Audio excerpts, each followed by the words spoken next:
Welcome to Do the Talk podcast. Here at Do the Talk, we teach regular people just like you how to invest in real estate.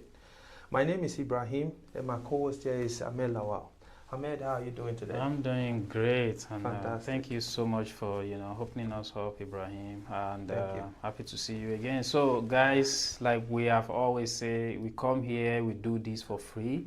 It's an educational podcast to bridge the gap of how people knowing more about what is going on in the housing market, what is going on in real estate, how you can take advantage of moments in real estate, because we know real estate does have time, and it rotates. It's always, rotating around the clock. And when that time comes that you can take advantage, this is where you can hear it first. That is why we always admonish that you share this with your family, your friend, co-worker, your relative, people that you really love, because they are going to benefit from this. And one other thing that we ask for is, in return of what we are doing, is please like and subscribe to our channel, so that way algorithm can push this content to more people, and we can reach out, and that way many other people can benefit from this. We don't want to just box this information and keep it to ourselves. Without further delay, Ibrahim, so there is this talk in the news, and I would like us to address it. Sure. So President Trump, in his quest for curbing the higher housing market that we have right now, making house affordable for the regular people, is talking about, normalizing 50 years mortgage versus 15, 20, and 30 years that we have right now. We know this is going to, temporarily address the issue, but is it the right solution? Or what do you think about the whole 50 years mortgage? Yeah, thank you for that. It's a very important topic. So, by the way, there's another proposal of car as well, like car note to go to 15 years.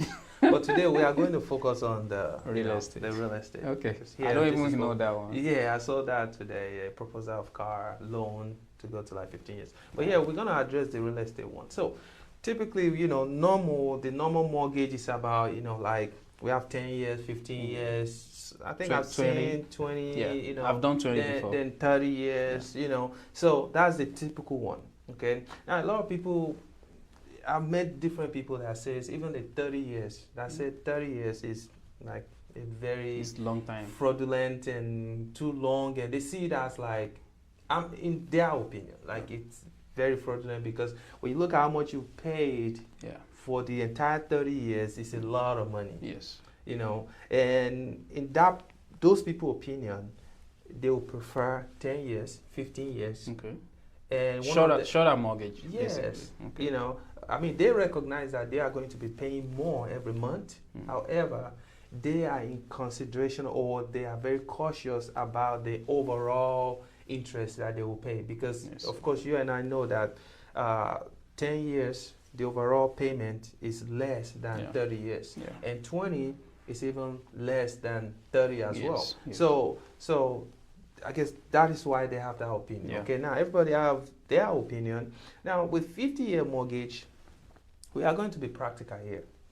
When you have a mortgage of 50 years, if it's a proposal, we need to clarify that it is not law or anything right now. It's just a proposal that the president came up with. So if it's 50 years, it means your mortgage, what you pay every month, will be lower than someone who has 30 years. Yeah. Okay. But when you look at how much you pay for the entire 50 years, it's way more than 30 years. Yeah. Now, when we say it's going to be lower monthly, how big is that? Now, it depends on the interest rate. It depends on the amount you are borrowing. Yeah. Okay. But practically, a lot of people, even the economists, believe that what you saved every month is not significant. It's not significant compared enough to, for you to keep your loan for extra 20 years. Yeah. So, in my opinion, it doesn't worth extending your mortgage for extra 20 years because you want to save 100, 15, no, 100, 150, 200, or even $300 every month. It doesn't worth it to me. Now, Ahmed, how do you see this? I mean, I've talked about the money side of it, but then you and I know that somebody will benefit from this. Yeah. So what do you think? So, thank you, Ibrahim. So, really, I share the same opinion with you. Oh, good. But just like you said, let's be practical. Yeah. Right? Let's be practical. And to your question, will someone benefit from this? Yeah. Yes. Okay. Some people will. Because some people have what we call future income growth. They are thinking, okay, I'm in the medical school right now. Okay. I'm in my undergrad right now. I'm in my master's program right now. But when I graduate, I will have enough money to pay for the house. Okay. But right now, I cannot afford what is out there. Okay.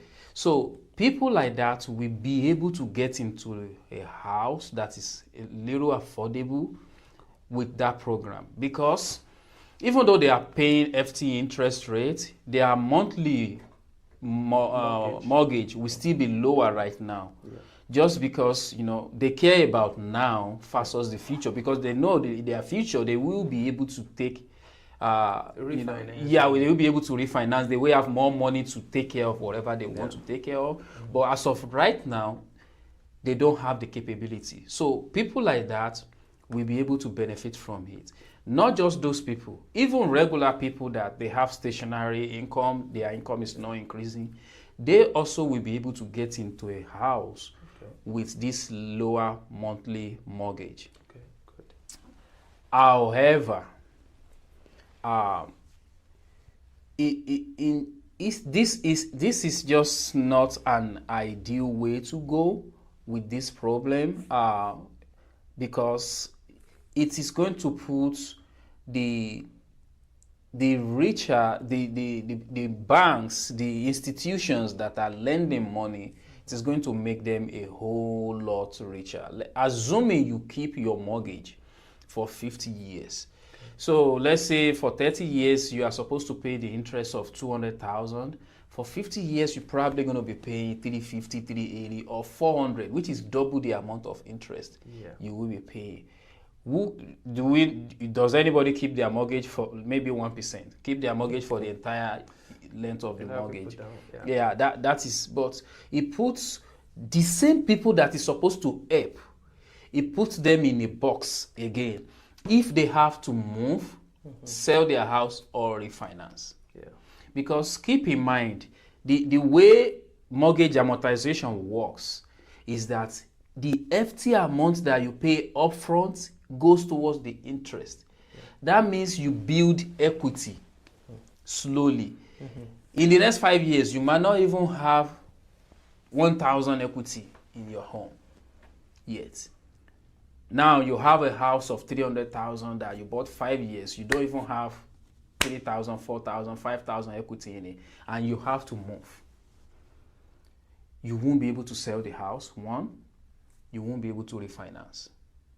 So the same people that is helping is going to put them in a box.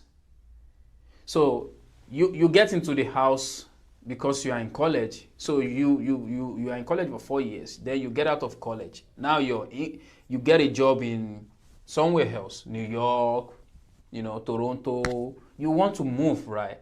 But you cannot go just because the house is still underwater. So that for me is not a solution, because at the end of the day, it's going to solve the immediate problem, which is to get into a home. But what happens next? What happens next if you have to move or you have to sell the house really quickly? So the thing is, Ibrahim, the short-term relief is not what it's not what the overall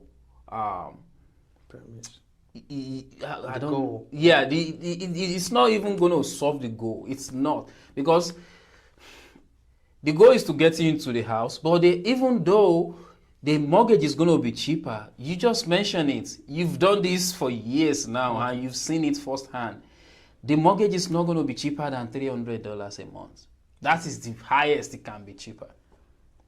So it's the affordability is still not like really there. So Ibrahim, just to be practical, what do you think my ease this up a little bit more, or how can we go around the affordability thing to actually solve the problem, not just this peripheral or hiding the problem under a carpet? Yeah. Thank you for that.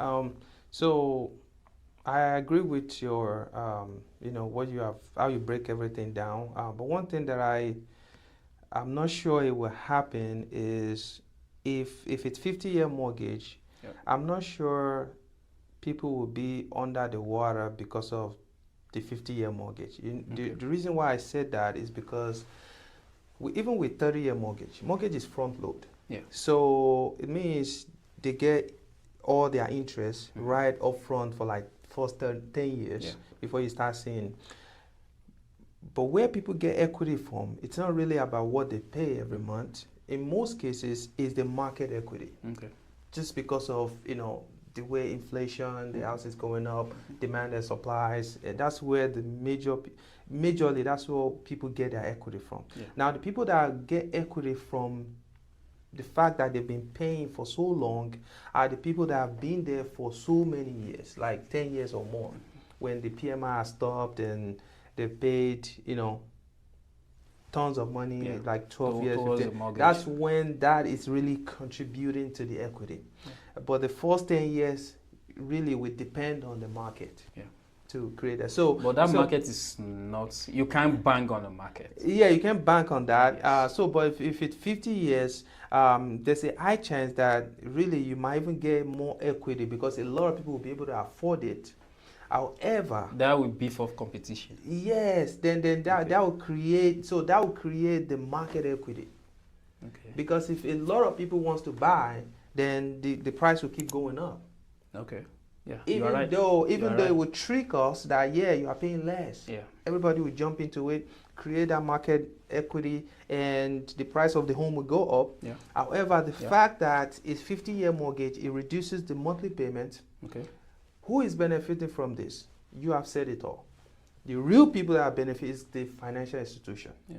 The medical student, the people that have future income growth, future success and everything that they are working on, and they projected that so month or so year they will be able to afford it. Those will benefit, but how significant is that compared to the institution that they'll be repackaging loan and be selling it? Yeah. Because now, let's say a company is designed to to service 30 years. Yeah. They might remain the same structure. Create a loan for you and I for 50 years. Okay. Knowing that they will not keep it for 50 years. Yes, because they send it. They will package everything and sell it to another institution that creates another resource for 50 years. Yeah.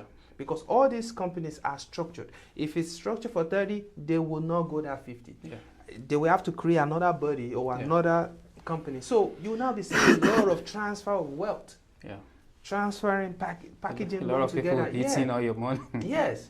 Investor will be selling these loans and everything. So, long story short, it is not significant enough. The best way to tackle this affordability is now by increasing how long home ownership, because in that case, some people will even die before they pay off their mortgage because 50 years, look, that's like half a century. Yeah. Let's say I'm 50, then that means I don't have to worry about getting a very late life with a house debt. So technically I'll be 100 before I'm done paying my mortgage. You know, that's not realistic. So anyway, what I think will really help in this affordability crisis that we are facing is, first of all, they have to lower the interest rate. Now, it's beyond just lowering the interest rate. we have to first of all bring consumer confidence, like make it stronger. Right now we are losing it because the way things are right now, the economy, everything. But if the consumer confidence can go up, people feel more comfortable buying a home, knowing that when they buy a home, their investment is safe, their family is safe, everything is safe. There will be a growth in the economy. There will be more equity in the next 5, 4, 7, or whatever year that person is projecting. There will be enough equity. That way, the person won't lose on his or her investment. Yeah. Yes, a lot of people will jump into the market.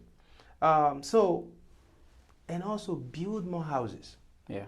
The government have to kind of find a way to partner with developers. Yes. Give them some incentives. Let them build more houses, because shortage of housing and increasing the years of mortgage, which bring more people to market. Yes, then we have more shortage. Then there'll be more crisis again. Yeah.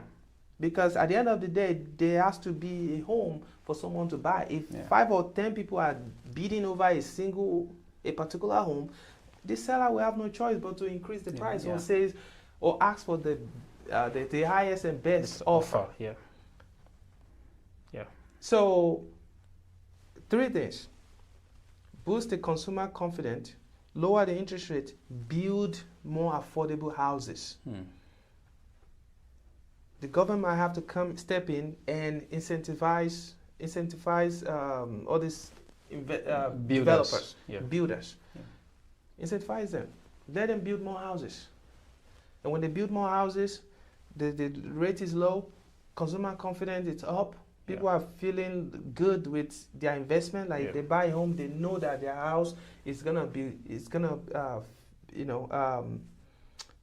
safe. Their investment will worth fighting for in the next 3 or 5 years, just because there will be equity and this guarantee that things will, they feel comfortable that things will be okay in the next 4, 5, or 6 years to come. So that will solve the problem, in my opinion.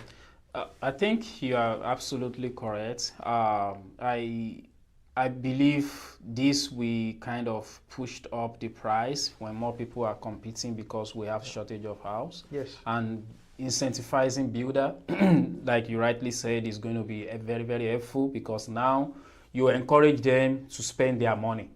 Then you know whatever you want to give them in returns, they do it, without hesitation. Yeah. So that one, lowering the interest rate, and most especially in this market, bringing the consumer confidence back. I honestly don't think there's anything I can add to those 3, because you really hit it on the head. Another thing that I think might get affected if we go the route of, the 50 years mortgage is the investors that buy house to rent house will benefit from it, because now they have lesser monthly payments. But is the rent going to come down? I'm not too sure. Yeah. It might come down because now a lot of people can afford their own house, so they go out and buy a house instead of renting. Yeah. So now we have less people competing for rental houses, and that might drop the rental price or make it stagnant for a very long time. Which we have seen how rapid it has been going up for years now. So it is very, very real that it's becoming unaffordable for a lot of people, even a rental home. Yeah. And it shows in the economy how everything is just getting skyrocketing. Yeah. Inflation is just going up and high. Yeah.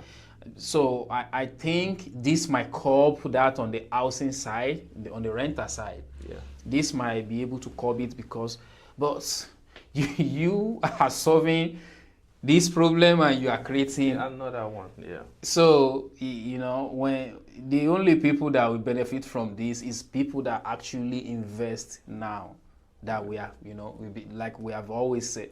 Because if you have locked in your mortgage now, let's say you can refinance and drop the mortgage, then the rents you are collecting will give you more cash flow. Yes. So, and it's just no brainer for people that already have a lot of houses before this time. And even if you decide to sell, that means you have more buyer willing to buy from you, so you can make more profit. So it's going to create a lot of problem that is going to solve, in my own opinion. But it's still a proposal. Yeah, We don't know, but we, like we always say on this podcast, we bring it to you as it comes out, so that you can make that informed decision if it end up becoming law, right? So this is a very good one, in my opinion. If it becomes law, now you know what you need to do, And if you want to still get that 50 years mortgage, now we've tell you the disadvantage, so you are informed. You can prepare yourself to make the most out of it and see what your situations are at that particular period, and see if that is like what you want. Yeah, that is the best option for you to go. So Ibrahim, is there anything that we leave on the table regarding this topic? Yes, quickly, you scan through it, but I just want to reiterate what you said. So if with these 50 years, it's going to be beneficial to investors as well, like where you can put your house, if it's a rental property and you know this is a rental long-term game property, you are not ready to sell, you can put it on 50 years because now your payment will be lower, so it increases your cash flow. But you, as an investor, you know that you are not selling this property. This is the property that you want to keep as for a very long time. So 50 years will be beneficial to investors, really, because put somebody there, you have more cash flow, your mortgage is going steadily, someone is paying it. And the lower your payment monthly as an investor, the better for you. As an investor, you don't opt for a 10-year mortgage, a 5-year mortgage. No. Your goal is to get something lower as much as possible, because you need that cash flow to run another business. So it's not about buying one and paying it off. It's about buying 10, 20, 30 and keep, even if you have a debt, that's fine. As an investor, you have to be comfortable with debt. You just have to know how to manage it. So I think it's something to, if it becomes law, I'll definitely try it. Consider, I'll definitely do it, but it won't be on my primary residence. It will be on my investment side of it. And that is why I said people that we've been encouraging to go into home ownership, buy a house, buy something affordable, hold on to it for the longest. Now might be the time for them to consider it, because we've been saying don't wait to buy real estate. Buy real estate and then wait, because opportunity will always present itself. But if you haven't positioned yourself in that part of growth, then there's no way you can take advantage of it. It's just like you will be scrambling around at the time that you are supposed to be sitting down and be relaxing. So you don't want to be that person. Make sure you get yourself in the path of growth right now. We just inform you what is coming. So Ibrahim, if people want to reach out to you, you buy houses for people, you help people secure buyer for their homes. A lot of time, this is what you do. How can people reach out to you? So they can go to IB Realtors.us. When you get there, just use your phone, IB Realtors.us. You see our contact information there. You can search for your home. Our office address is there. If you want to come in, we have coffees. We have hot coffees. we have some snacks here. Come have some time with us, and we'd like to hear from you. What are the things you would like us to help you with? I mean, anything concerning real estate, we got you. Just give us a call. Our phone number is there, 317-728-0213. Ahmed, how can people reach out to you? I don't know if I should break the news today, but I can keep it. Okay. Because we always achieve here. We are not just. I want to let people know this. Look, the title of our podcast is "Do the Talk." It means do what you say. Not just say it. And that's exactly what we've been modeling, and that's what we believe. Okay. So he said I should keep it. I'm going to keep it for today. But really what I'm trying to say is we always strive for something new and something, independent growth, financial growth and everything. We always strive to do that as much as we talk about it, and that's why it's do the talk. Yeah. Okay. So with time, Ahmed will break the news. We're definitely bringing it back to you, but Yeah, with time we'll break the you news. all going to know. But for now, let's we'll see. break the news. But today, of course, you guys already know that he's a property manager, and that's what he does. Anything concerning management, he got your back. So Ahmed, if people want to know how they can actually manage their property, what can they do, or what you can do for them so that their business can remain, or if it's slipping away already, can come back to profitable business? Yeah, absolutely. What we do is we make sure that you get your time back while we make sure that your investments is thriving, right? We don't want you to invest and lose your mind. So we take care of all the hard lifting for you so that you can have your time back. You can use it to, do whatever you want, like something that is important to you. That's good. So you can actually go on our website as well, go to azophem.com, and you can see all the services we provide as well as the listings that we have available. So on there you can, put in an application, and we can review your application and get back to you as soon as possible. And if you want to decide to call us, that is fine as well. You can call 317-669-8366. That number comes directly to our office line, and someone will be available to pick your call. I guarantee you that.